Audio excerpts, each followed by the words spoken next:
उकडलेल्या बटाट्याची रस्साभाजी करण्यासाठी 2 मध्यम आकाराचे कांदा, टोमॅटो, 2 मध्यम आकाराचे खोबरं, आल्याचा तुकडा आणि लसूण घ्यायचा आहे. कांदा थोडासा सोनेरी कलर येईपर्यंत परतायचा, जास्त नाही परतायचा. टोमॅटो थोड्याशा तेलावर परतून घ्यायचा आहे. खोबरंही अशाच प्रकारे परतून घ्यायचं. याला मिक्सरमध्ये बारीक करायचं आहे. मग त्या पॅनमध्ये तेल घेऊन त्यामध्ये थोडीशी मोहरी, हिंग घालायचं आहे.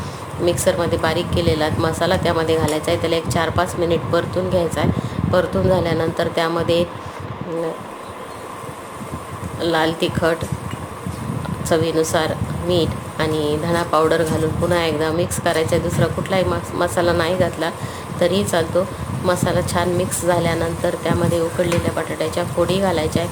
त्याला एकदा छान 2-3 मिनिट परतून घ्यायचं आहे. परतून झाल्यानंतर आपल्याला जेवढं पाहिजे तेवढा रस्सा करायचा असेल तेवढं पाणी घालायचं आहे. पाणी घातल्यानंतर त्याला एक 2-3 मिनिट उकळू द्यायचं आहे.